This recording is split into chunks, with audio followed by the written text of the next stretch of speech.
Caros alunos, este é o quarto material de apoio para as atividades remotas da disciplina Matemática 1. E hoje nós vamos falar de transformações lineares. Começamos pela definição.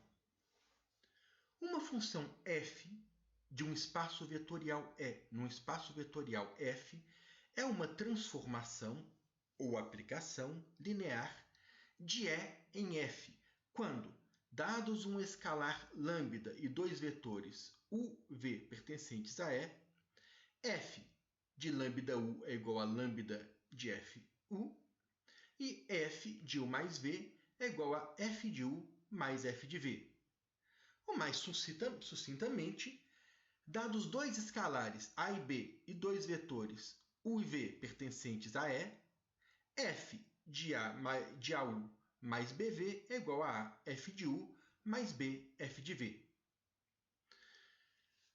Então, as funções lineares são funções que têm propriedades interessantes. A imagem do produto de um vetor por um escalar é o escalar vezes a imagem do vetor. E a imagem da soma de dois vetores é igual à soma das imagens. Vamos ver como isso funciona com funções reais. Aquelas funções de uma variável. Aquelas funções que vocês estudaram no ensino médio. Então, observem bem. A função f de x igual a ax, onde a é uma constante, é uma função linear. Para verificar isso, nós precisamos verificar duas condições. Se f de lambda x é igual a lambda f de x, e se f de x mais y é igual a f de x mais f de y. Vamos lá. F de lambda x é igual a vezes lambda x, o que é igual a lambda de ax. Aqui nós estamos operando números reais. Então, nós estamos usando aqui propriedade comutativa e propriedade associativa de números reais. Então, f de lambda x é igual a lambda x, o que é igual a lambda ax. Mas ax é justamente f de x. Então, isso é igual a lambda f de x. Primeira condição satisfeita. Segunda condição. F de x mais y é igual a x mais y. Propriedade distributiva dos números reais. A, que multiplica x mais y, é igual a x mais AY. Acontece que AX é f de x e AY é f de y. Então, a função f de x igual a ax é uma função linear para qualquer constante a. Então, as funções do tipo f de x igual a ax são funções lineares. E vocês estão acostumados a chamar essas funções assim no ensino médio. Agora vejamos se vale a recíproca. Será que toda função linear é uma função do tipo f de x igual a ax? Ou será que pode haver outras funções lineares que não sejam dessa forma? Então vamos ver. Reciprocamente, se f é uma função linear, então supondo que f é uma função linear, nós temos que f de x é igual a f de x vezes 1. Usando a linearidade, nós temos que f de x vezes 1 é igual a x vezes f de 1. Isso é igual a ax se nós chamarmos o a de f de 1. Se nós chamarmos o f de 1 de a. Então, isso nos mostra a recíproca. De fato, se uma função f for uma função linear, ela é uma função do tipo ax. Então, observem bem que no ensino médio vocês estão acostumados a dizer que que funções do tipo f de x igual a x mais b são funções lineares. Não. Na verdade, as funções lineares são do tipo f de x igual a ax. As funções do tipo f de x igual a ax mais b são chamadas funções afins. Agora vamos ver como funcionam as funções lineares para espaços vetoriais em geral. Vamos falar um pouco de notação. Quando nós estamos trabalhando, por exemplo, com equações, é usual usar as primeiras letras do alfabeto, A, B, C, D, como coeficientes. E usar as letras finais do alfabeto, X, Y, Z, W, eventualmente, como variáveis. É comum, quando nós estamos trabalhando, por exemplo, com triângulos retângulos, é comum nós usarmos A para a hipotenusa, B e C para os catetos. Ou quando nós estamos falando de um triângulo, usar H para a altura. Então, quando nós estamos trabalhando com funções, usar F, G para denominar as funções, usar x, y como variáveis. Então, são costumes, são coisas que nós não podemos chamar exatamente de notação, não podemos dizer exatamente que isso são notações, porque isso não são regras, as coisas podem mudar, mas são costumes que ajudam, que facilitam. Então, aqui nós também temos alguns costumes em álgebra linear. As letras maiúsculas T, A, B são as mais usadas para nomear transformações lineares. Eventualmente, as primeiras letras maiúsculas do alfabeto, A, B, C, D, são usadas para nomear transformações lineares, como costume. Escreve-se AU como uma alternativa para designar A de U. É uma notação mais curta, mais enxuta. Notações mais enxutas ajudam. As letras maiúsculas E, F, G são as mais usadas para nomear espaços vetoriais. Então vocês já perceberam que nós normalmente escrevemos seja o espaço vetorial E, seja o espaço vetorial F, seja uma transformação linear A de E em F. As letras maiúsculas U, V, W são as mais usadas para nomear conjuntos de vetores. Então, conjuntos de vetores que não são espaços vetoriais, normalmente conjuntos finitos. Eles são usados normalmente, muitas vezes, para bases. Eu vou escrever, seja uma base U igual aqueles vetores que estão lá dentro, ou uma base V que contém tais vetores.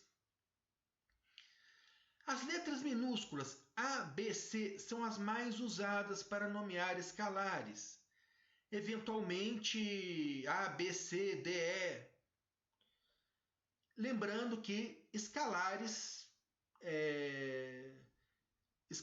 são aqueles elementos do corpo sobre o qual o espaço vetorial é definido. Em geral, nós trabalhamos com números reais. Aqui todos os nossos exemplos serão com números reais. E as letras minúsculas U, V, W são as mais usadas para nomear vetores. Então isso é um costume. Vocês vão ver, em geral, em livros de álgebra linear, as coisas escritas dessa maneira. E as padronizações facilitam, ajudam a comunicar. Agora vamos para exemplos envolvendo espaços maiores.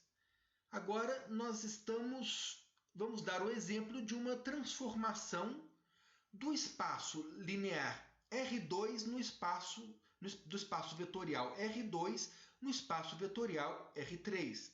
Lembrando que o espaço R2 é o conjunto dos pares ordenados com duas com duas entradas reais.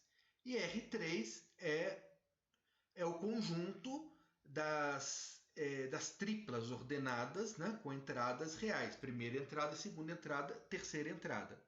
Então vejamos o que faz essa transformação. Ela leva um vetor que tem primeira entrada x e segunda entrada y, num vetor que tem primeira entrada 2x mais y, segunda entrada x e terceira entrada 3y. E como nós fazemos para verificar que isso é de fato uma transformação linear? Precisamos verificar duas condições. Então, seja A um escalar e seja xy um vetor. Nós precisamos mostrar que a imagem de A vezes o vetor é igual a A vezes a imagem do vetor. Então verifiquemos isso daqui. A de AXY é igual a de AX AY. Basta multiplicar o A por X e o A por Y, então não B. Isso é multiplicação de escalar por vetor, de vetor por escalar. Então, nós temos A de AX AY é igual. Então, nós vamos aplicar. A primeira entrada é a X. A segunda entrada é a Y. Isso vai resultar um vetor cuja primeira entrada é 2x mais y. Só que o x nesse vetor aqui, ele é ax. E o y nesse vetor aqui, ele é by. Então, isso aqui vai dar 2 vezes a primeira entrada, 2ax, mais a segunda entrada, que é ay. Na segunda entrada, nós teremos a primeira entrada deste vetor. Tá? A segunda entrada da imagem é igual à primeira entrada do vetor no domínio. Então, a primeira entrada é ax. E a terceira entrada da imagem é 3 vezes a segunda entrada do vetor que entrou. No vetor que entrou, a segunda entrada é ay. Então, nós ficamos com 3ay. Acontece que nós temos todas as 3 entradas aqui multiplicadas por A. Então, nós podemos colocar o A em evidência. Isso aqui é a definição de multiplicação de vetor por escalar. Novamente, nós usamos a definição aqui, estamos usando a definição aqui de novo. Então, isso é igual a A, que multiplica 2x mais y, x, 3y. Isso aqui é igual a vezes a imagem do vetor xy. Esse z aqui ficou sobrando. Muito bem. Agora nós temos que provar a segunda propriedade. Então, que a imagem da soma é a soma das imagens.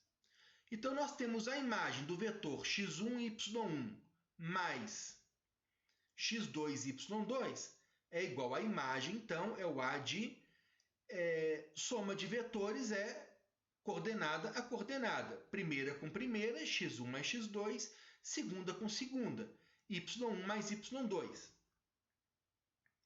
Isso aqui é igual a 2. 2 que multiplica a primeira entrada, então 2 vezes a primeira entrada, então 2 que multiplica x1 mais x2, mais a segunda entrada, y1 mais y2. Aqui na segunda entrada nós temos a primeira entrada desse vetor, x a primeira entrada desse vetor. E na terceira entrada aqui da imagem nós temos 3 vezes a segunda entrada do vetor de entrada. Então, 3y1 mais y2. Agora nós podemos separar. Né? Nós podemos escrever este vetor aqui como soma de dois vetores, usando a definição de soma de vetores. Então, aqui nós vamos ter 2x1 com y1 e deixando aqui o 2x2 mais y2, a primeira entrada. Na segunda entrada, nós podemos deixar o x aqui, o x1 aqui e o x2 aqui. E na terceira entrada, nós podemos deixar 3y1 aqui, 3y2 aqui.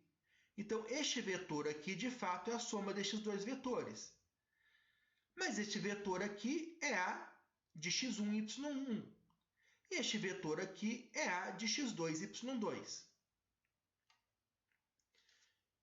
Outro exemplo. B, x, y, z igual a 2x mais y, x, z mais y. Isso aqui é uma transformação linear de R3 em R3. Mostrar que isso é linear é exatamente o mesmo processo. E vocês observem bem que todas as entradas, isso vai dar certo porque todas as entradas aqui são polinômios de primeiro grau.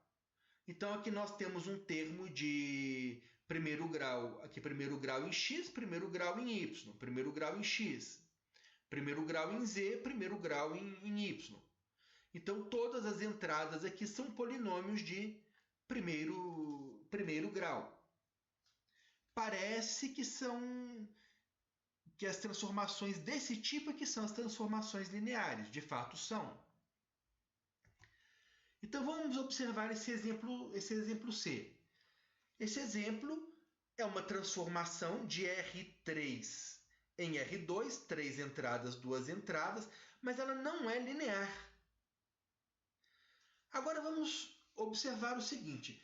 Se nós queremos provar que uma determinada transformação é linear, nós precisamos mostrar que as duas condições são satisfeitas para qualquer vetor que entre, ou quaisquer vetores que entre e qualquer escalar. Quaisquer vetores e qualquer escalar. As duas condições têm que ser satisfeitas. Agora, para mostrar que não é uma transformação linear, é preciso provar que as duas condições falham? Não. Basta provar que uma das condições falha para algum vetor. Então, para provar que vale, é preciso provar que as duas condições são satisfeitas para quaisquer vetores e qualquer escalar. Para provar que não é satisfeita, basta encontrar um vetor e um escalar, de modo que uma dessas duas condições não seja satisfeita. Então, nós vamos pegar aqui o vetor 2, 1, 3 e vamos pegar o escalar 2. Então, C de duas vezes o vetor 2, 1, 3 é C de 4, 2, 6. E 4, 2, 6 é duas vezes o vetor 2, 1, 3. Isso aqui é igual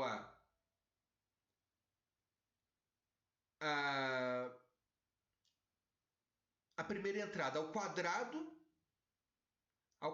da primeira entrada, quadrado de 4 é 16.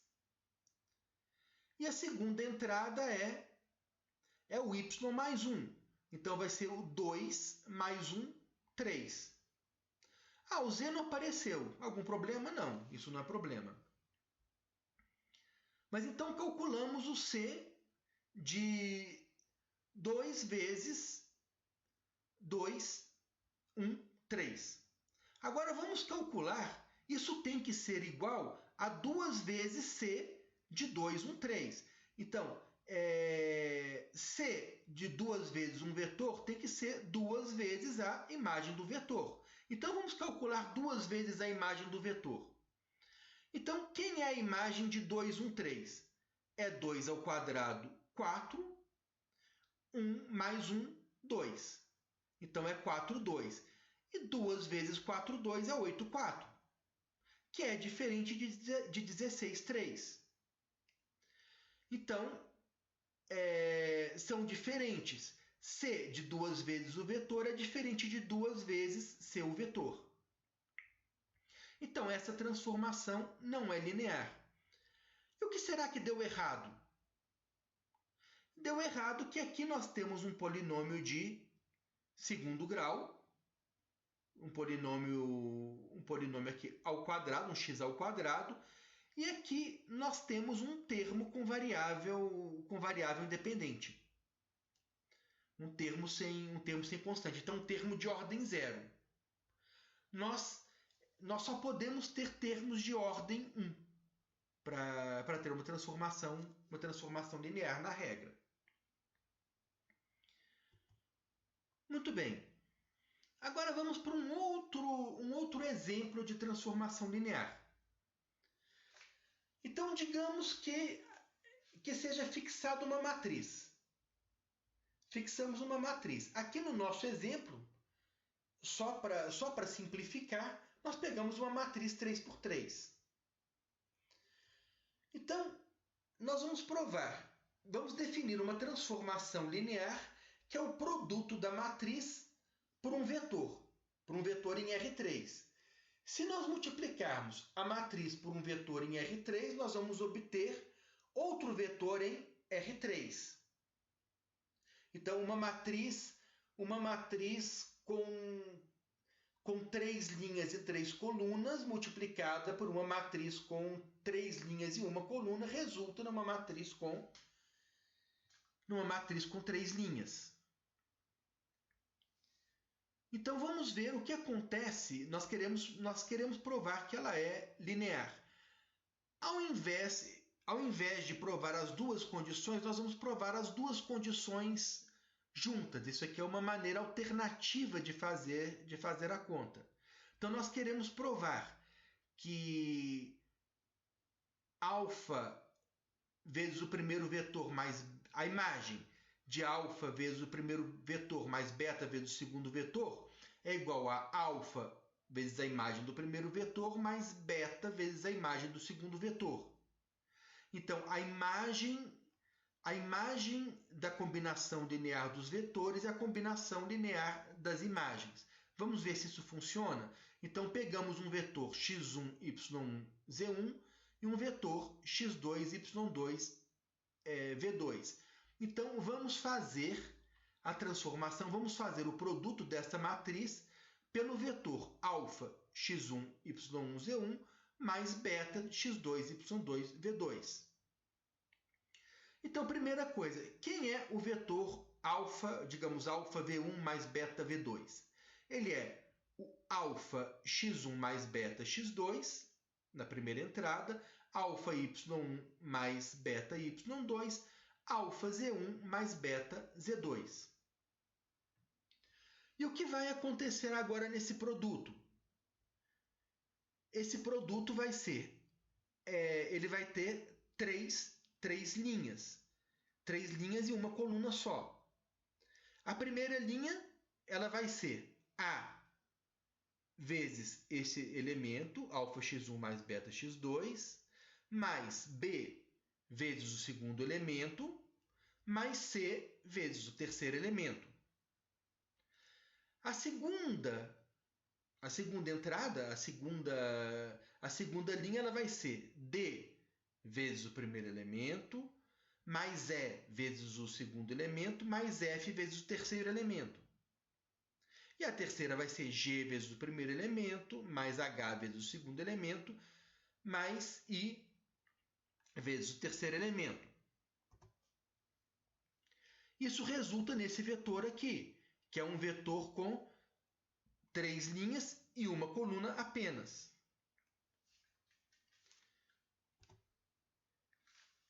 Acontece que esse vetor pode ser separado como soma desses dois vetores. aqui nós temos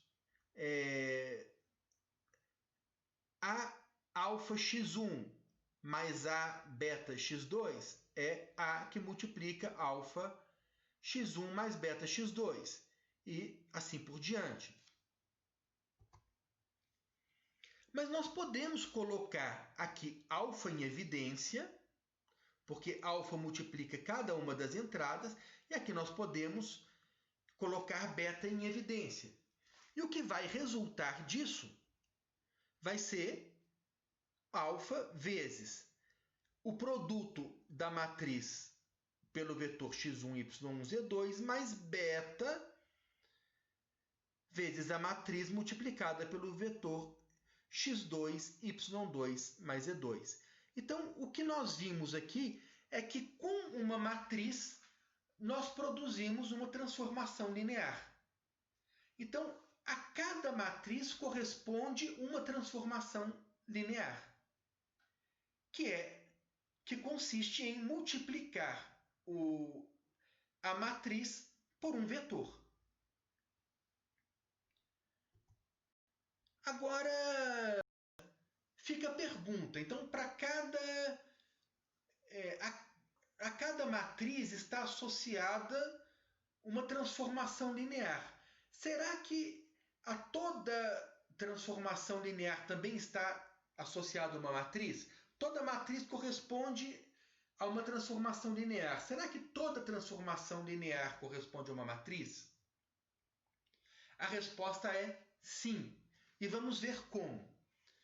Primeiro, no exemplo anterior, nós estávamos falando do espaço R3. Então, o espaço R3, o R2, o R3, o R4, o Rn de uma maneira geral, esses espaços têm uma base natural. Então, o espaço R3 ele tem uma base natural, que são os vetores 1, 0, 0, 0, 1, 0, 0, 0, 1. Essa base é chamada de base canônica. Mas quando nós estamos num espaço que não é um espaço Rn, nós podemos ter nós precisamos de uma base. Nós não temos uma base canônica. O termo canônico aqui significa natural, seria aquilo que significa mais natural, aquilo que seria o mais natural fazer, né? Aquilo que seria o caminho padrão que normalmente se seguiria, um caminho canônico. Em matemática a gente usa essa expressão. Olha, essa demonstração é uma demonstração canônica. Dizer que uma demonstração é canônica significa dizer que ela é natural, ela é uma demonstração do tipo faça aquilo que deve ser feito. Quer dizer que ela não traz nenhuma ideia, nenhum truque, nenhum artifício que seja fora do natural, fora do esperado.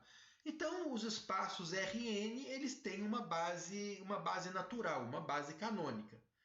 Mas nós temos outros espaços que podem não ter uma base canônica.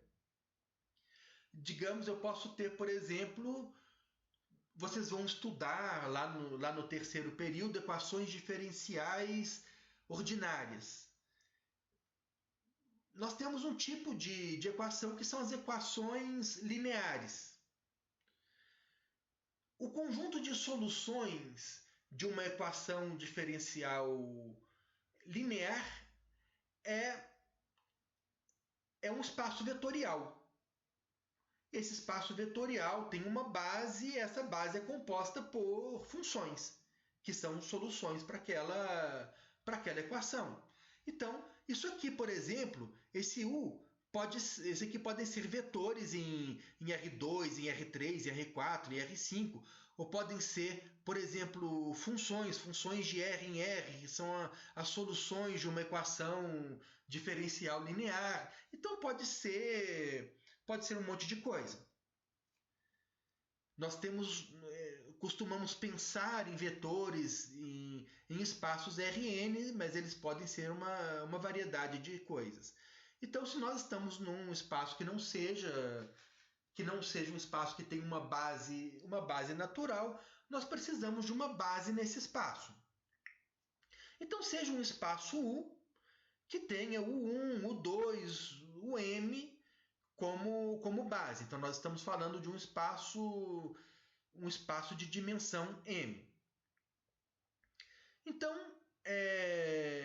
dado qualquer vetor no espaço E, existem coeficientes A1, A2 até AM, tais que o U é igual a 1, o 1, mais A2, o 2, mais AM, o M. Então, nós estamos dizendo que qualquer vetor no espaço E é uma combinação linear desses vetores da base. Isso é a definição de ser uma base. Uma base é um conjunto de geradores. Né? E a definição de conjunto de geradores é justamente essa. Existe todo vetor do espaço é uma combinação linear desses vetores da base, desses vetores do conjunto de geradores. Nós podemos representar esse vetor U através de uma êmupla ordenada. Nessa êmupla, nós colocamos simplesmente os coeficientes. E nós sabemos que nós estamos falando do vetor que é o primeiro coeficiente vezes o primeiro vetor da base, mais o segundo coeficiente vezes o segundo vetor da base, etc., mais o último coeficiente vezes o último vetor da base. Então, isso é uma maneira bastante prática de representar vetores num espaço que tem uma base U. Então, essa notação aqui lembra muito a notação do Rm, mas aqui não está representado um vetor em Rm. Então, por isso, nós estamos colocando esse subíndice U, para dizer que esse aqui é um vetor na base U. Um vetor em R3 representado dessa maneira, ele seria um vetor na base canônica. Nós estaríamos... Então, essa notação aqui é uma generalização daquela nossa notação para o R3, para o Rn. Se isso aqui fosse a base canônica, isso aqui representaria justamente um vetor no Rn, como nós estamos acostumados. Então, o primeiro ponto é esse. Qualquer vetor no espaço vetorial pode ser escrito como uma combinação dos vetores da base. Agora, voltando ao assunto de transformação linear. Uma transformação linear ela vai de um espaço E num espaço F, que podem ter dimensões diferentes. Então, nós estamos tomando aqui uma base U para um espaço vetorial E de dimensão M e uma base V de um espaço F de dimensão N. E seja, então, há uma transformação linear de E em F.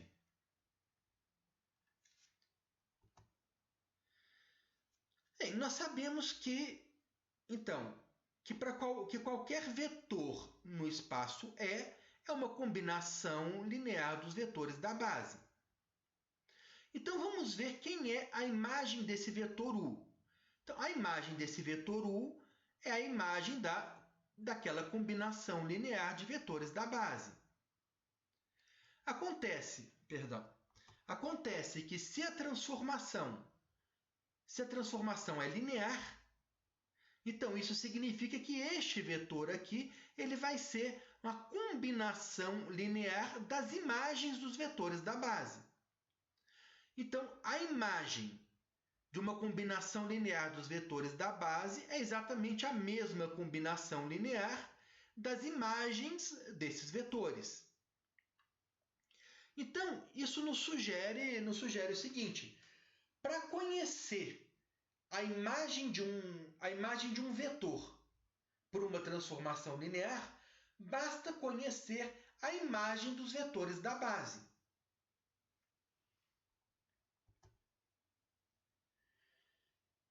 Continuando, nós temos os vetores os vetores do espaço E são escritos na base U. Agora, cada uma dessas imagens é um vetor no espaço F. E os vetores no espaço F podem ser escritos na base V. Então, essa é a ideia. Então, cada um desses vetores, a imagem do vetor U1 é uma combinação de vetores na base V. A imagem do U2 é uma combinação de vetores na base V, e assim sucessivamente.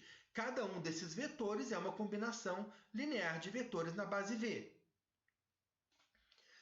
Utilizando aquela mesma notação em ênuplas ordenadas, nós vamos escrever cada uma dessas imagens na forma de ênuplas ordenadas. Então, a imagem do vetor 1 é este coeficiente aqui vezes o primeiro vetor da base V, mais o segundo coeficiente vezes o segundo vetor da base V. E assim sucessivamente, utilizando essa notação que é mais enxuta. Agora nós vamos montar uma matriz onde cada coluna vai ser uma dessas imagens. A primeira coluna vai ser a imagem do vetor AU1. A segunda vai ser a imagem do vetor AU2 e assim sucessivamente. Então a primeira coluna vai ser esse vetor B1, B12 até B1N.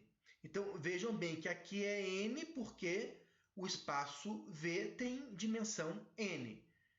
Então nós temos aqui M, que é a dimensão do espaço U, N, que é a dimensão do espaço V. Então, vejamos como ficou a matriz.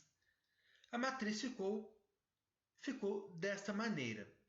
Agora vamos ver o que acontece quando nós multiplicamos essa matriz por um determinado vetor.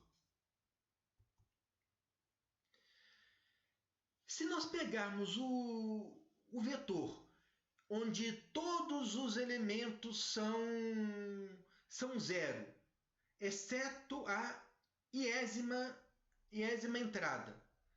O que nós vamos ter como resultado vai ser a iésima coluna, a coluna UI, não o 1, a coluna UI.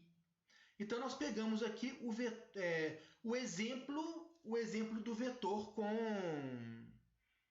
onde a segunda entrada é 1 e as outras entradas são 0. Então, quando nós multiplicarmos B11, então vejamos que isso aqui vai ter como resultado um vetor também com N linhas e uma coluna. E cada uma dessas linhas vai ser uma soma de M fatores. A primeira coluna, a primeira linha vai ser a primeira linha da matriz vezes o vetor. A segunda vai ser a segunda linha vezes o vetor, e assim sucessivamente. Então, vamos ver o que acontece na primeira linha. Nós vamos ter o B1 vezes 0. Então, o primeiro elemento da primeira linha vai ser... o primeiro elemento da primeira linha vezes o primeiro elemento do vetor vai ser 0. O segundo elemento da primeira linha vezes o vetor vai ser o próprio segundo elemento. E todos os outros produtos vão dar 0. E quando nós formos para a segunda linha, vai acontecer a mesma coisa. O primeiro vai multiplicar por 0, vai dar 0. O segundo vai multiplicar por 1. todos os outros vão multiplicar por zero. E assim sucessivamente. Muito bem. Então, isso nos mostra que o produto da matriz pelo vetor 0, 1, 0, 0, 0, 0, 0 é justamente a segunda coluna. Então, vamos ver agora o que acontece se nós multiplicarmos um vetor A1, A2 até AM. Vamos ver o que acontece. Nós mostramos que o produto de matriz por vetor é linear. Então, esse aqui, o produto por A1, A2 até AM é o quê? Ele é A1 é A1 vezes o produto da matriz pelo vetor 1, 0, 0, 0, 0, 0. Mais A2 vezes o produto da matriz pelo vetor 0, 1, 0, 0, 0, 0. Assim sucessivamente.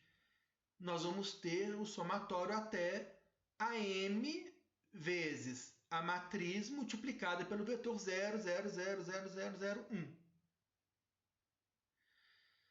Por causa da linearidade que nós mostramos lá em cima. Acontece que essa matriz vezes esse primeiro vetor, ela dá justamente a primeira coluna. Mas a primeira coluna era exatamente a imagem do vetor U1. Depois nós vamos ter A2 vezes a matriz multiplicada pelo vetor 0, 1, 0, 0, 0. Isso vai dar o quê? A2 vezes a imagem do vetor U2, até etc. Até finalmente nós termos AM. Esse produto aqui vai ser M vezes essa coluna, que é a imagem do vetor UM. Então, aqui nós vamos ter AM vezes A de UM. Mas acontece que esse A1, A2 até AM é justamente o vetor U. É o vetor U escrito na base U. Isso daqui é justamente a imagem do vetor U. Então, é o A de U. Então, vejam bem, nós escrevemos uma matriz da seguinte forma.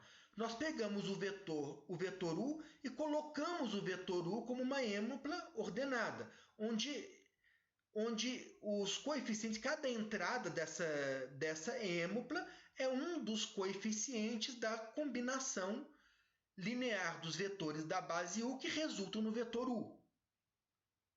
E montamos uma matriz cujas colunas são as imagens desse vetor U pela transformação, imagens essas escritas na base V. Então, assim, nós montamos uma matriz e o que acontece é que o produto dessa matriz vezes um vetor resulta na imagem do vetor. Então, agora, se nós mudarmos as bases dos espaços, porque um espaço vetorial pode ter infinitas bases diferentes. Se nós mudarmos as bases do espaço, nós vamos mudar a matriz. Então, a cada transformação linear está associada uma matriz. Mas essa matriz também está associada às bases do primeiro e do segundo espaço. Então, dados dois espaços vetoriais e definidas bases para esses dois espaços vetoriais, está definida uma matriz daquela transformação linear em relação àquelas bases. Então agora nós vamos para um exemplo. E prestem bastante atenção nesse exemplo, porque na lista de exercícios vocês vão ter que fazer um exemplo igual, um exemplo parecido. Então, vamos determinar a matriz da transformação linear. A xyz igual a x mais z, não, y mais z, x mais z de R3 em R2. Primeiro, em relação às bases canônicas. Então, nós estamos falando aqui no nosso R3 tradicional, no nosso R2 tradicional, e esses espaços têm bases canônicas. Então, queremos saber foi dada uma transformação linear, e nós queremos saber qual é a matriz dessa transformação linear nas bases canônicas, em relação às bases canônicas. E, número 2, em relação a duas bases que não são as bases canônicas. Então, aqui nós temos uma base U, uma base V, uma base U para o R3. Este U aqui é uma base para o R3. Por quê? Porque qualquer vetor em R3 pode ser escrito como uma combinação linear desses vetores. E esses dois vetores são uma combinação linear para R2. Então, aqui são bases diferentes para o R3 e para o R2. Nós queremos também a transformação, a matriz desta transformação aqui em relação a essas bases U e essas bases V, as bases U e V.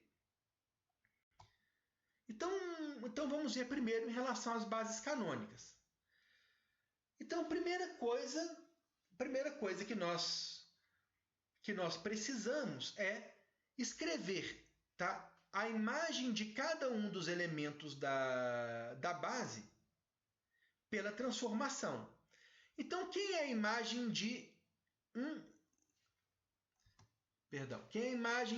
0, 0?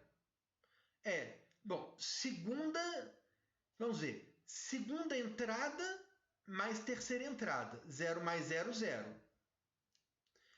Primeira entrada mais terceira entrada, 1 mais 0, 1. Então, é o vetor 0, 1. Agora, a imagem do vetor 0, 1, 0. Segunda entrada mais terceira entrada, 1 mais 0, 1. E aqui, primeira entrada mais terceira entrada, 0 mais 0, 0. Qual a imagem do vetor 0, 0, 1? Segunda entrada mais terceira entrada, 0 mais 1, 1. Primeira entrada mais terceira entrada, 0 mais 1, 1. Então, é o vetor 1, 1. Esses vetores, eles já estão escritos na base canônica? Sim. Eles já estão escritos na base canônica. Então, a matriz vai ser simplesmente, a primeira coluna vai ser 0, 1, a segunda coluna vai ser 1, 0 e a terceira coluna vai ser 1, 1. Então, essa aqui é a matriz da transformação A em relação às bases canônicas. Agora vamos para a segunda parte, que é mais trabalhosa. Aqui está novamente a transformação. E a primeira coisa que nós precisamos fazer é verificar qual é a imagem de cada um dos vetores da base pela transformação A.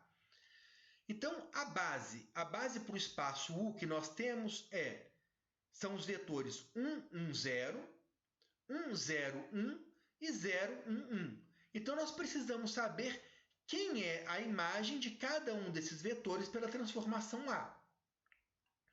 Então, a imagem do vetor 1, 1, 0 é primeira entrada mais terceira entrada, 1 mais 0, 1.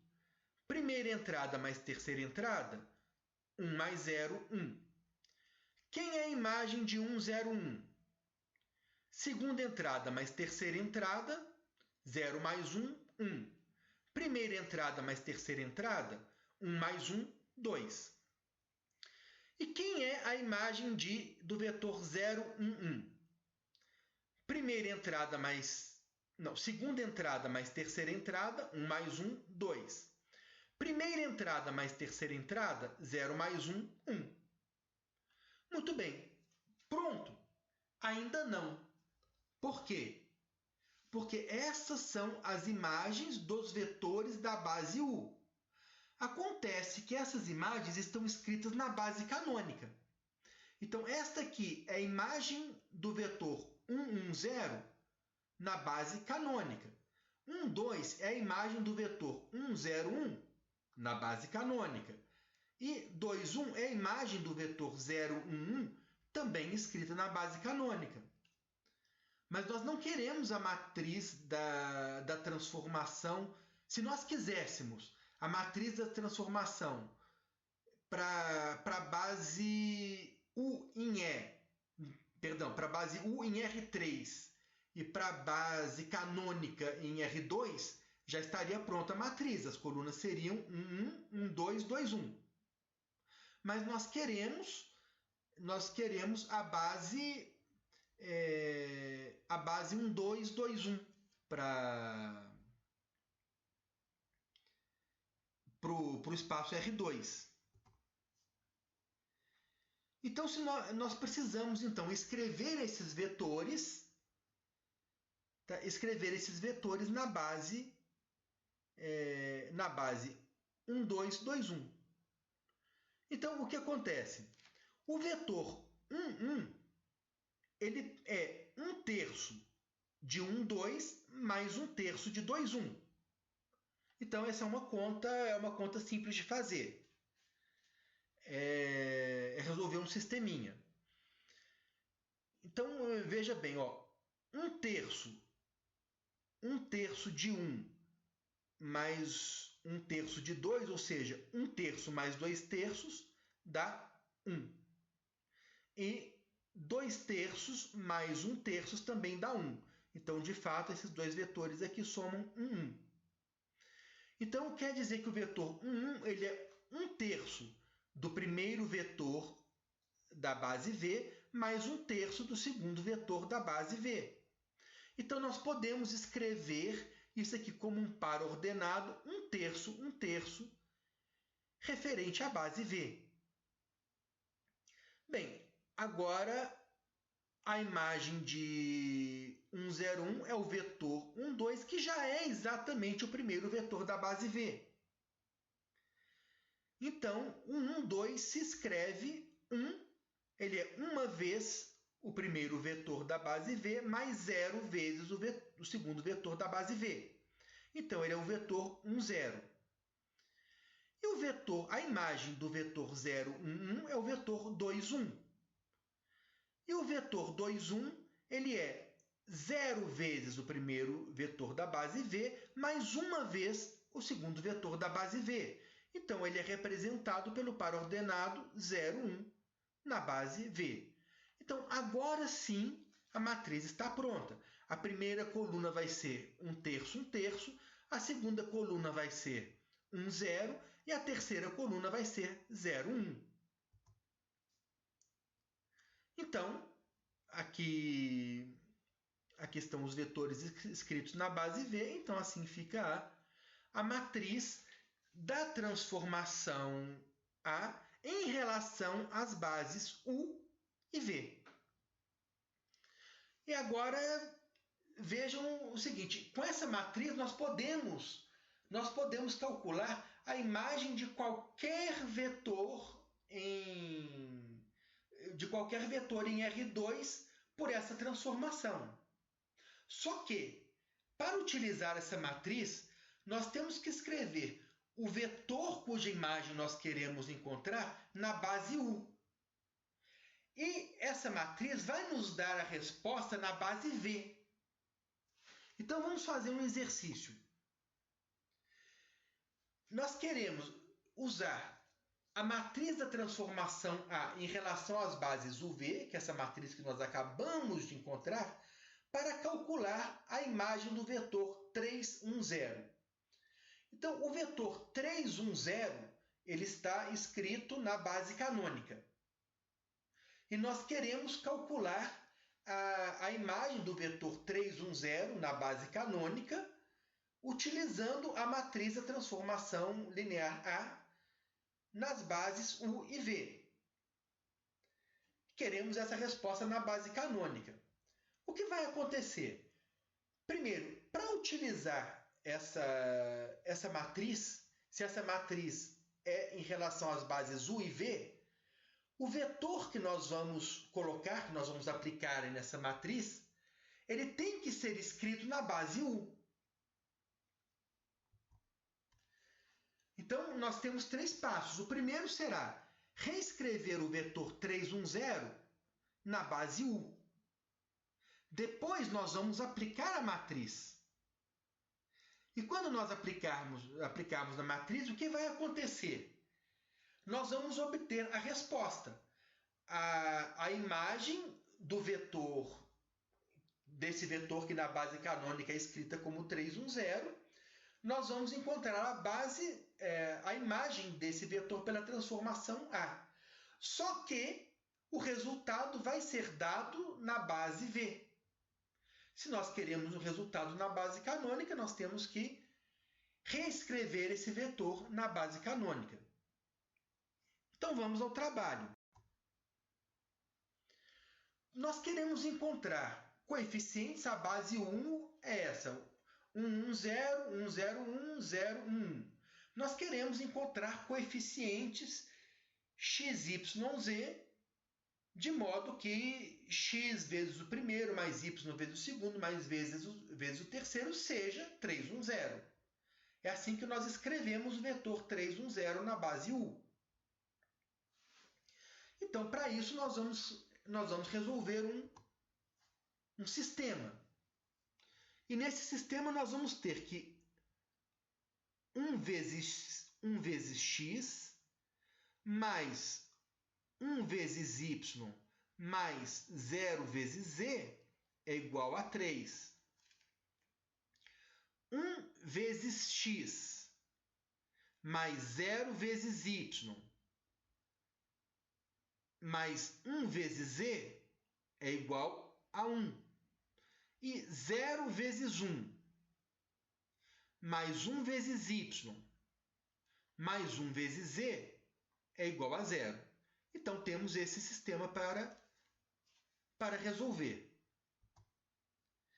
Resolvendo esse sistema, a solução desse sistema será x igual a 2, y igual a 1 e z igual a menos 1. Então, 2, 1, menos 1 é o vetor 3, 1, 0, o vetor que na base canônica é escrito como 3, 1, 0, escrito na base U. Então, agora sim, nós temos o vetor 3, 1, 0 escrito na base U. Ele é o vetor 2, 1, menos 1. Então, agora nós vamos multiplicar a matriz por esse vetor. Então, a matriz que nós encontramos vezes esse vetor que escreve o vetor 3, 1, 0 na base 1. Isso aqui vai resultar em 5 terços menos 1 terço.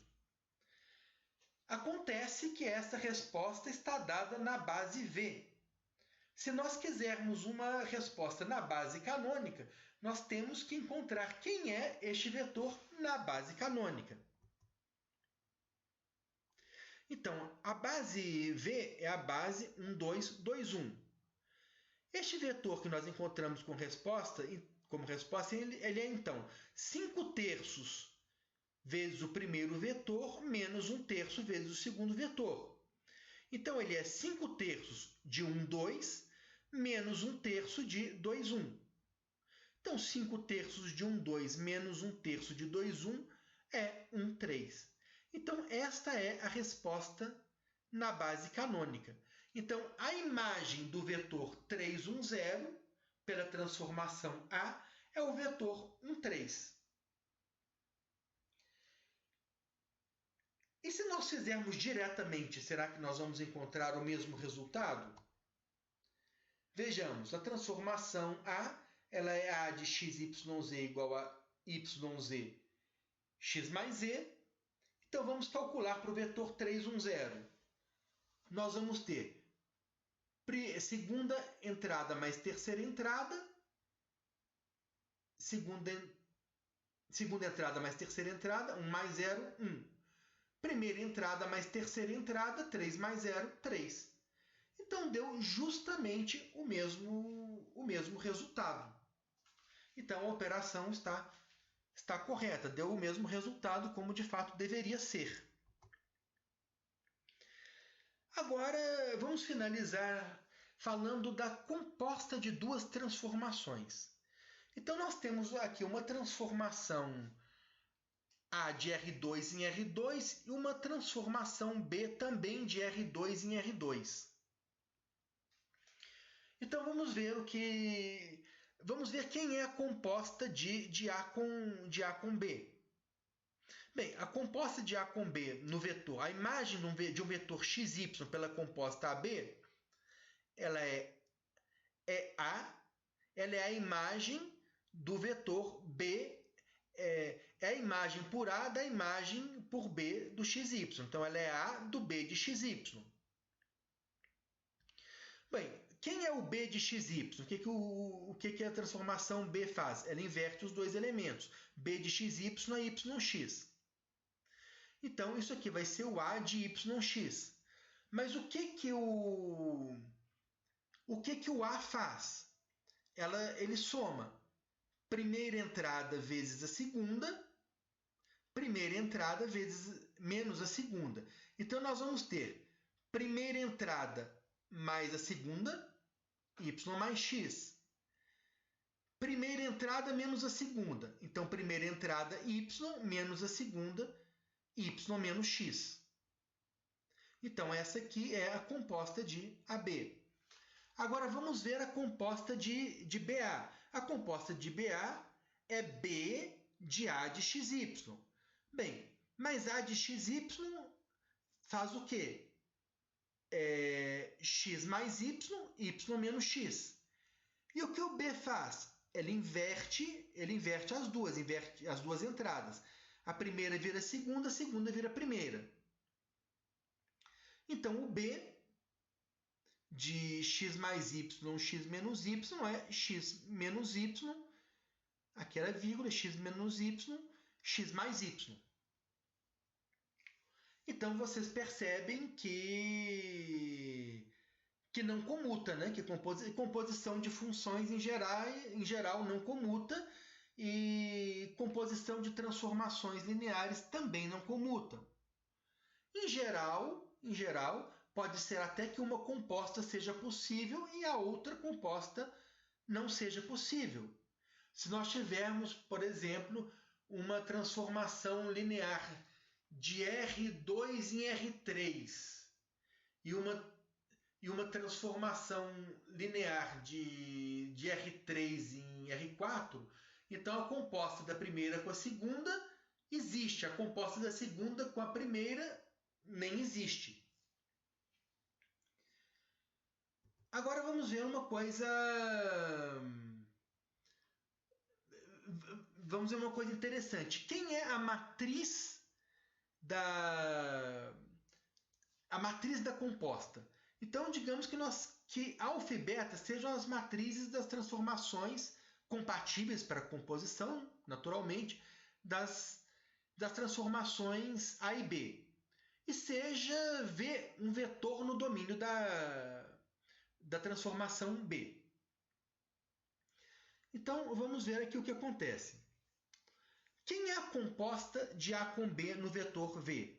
É A de B de BV, de V aplicado em B. Acontece que a imagem deste vetor aqui pela transformação A, ele vai ser a matriz da transformação A vezes este vetor. Acontece que a imagem de V por B é exatamente a matriz de B vezes o vetor V. Então, Isso aqui, pelo que nós acabamos de mostrar, pela forma como nós definimos matriz de uma transformação e pela forma como é definida composta de funções. Agora, esse passo para cá é possível por quê? Ele é possível porque o produto de matrizes é associativo. O produto de matrizes não é comutativo, mas ele é associativo.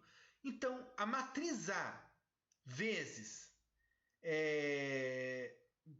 a matriz alfa vezes a matriz beta vezes V é comutando, porque V também está sendo usado como matriz, é alfa beta vezes V. Então vejam bem que a matriz da composta é o produto das matrizes. Então, o produto de duas matrizes foi definido propositalmente da maneira como foi definido, justamente para funcionar essa propriedade de o produto de uma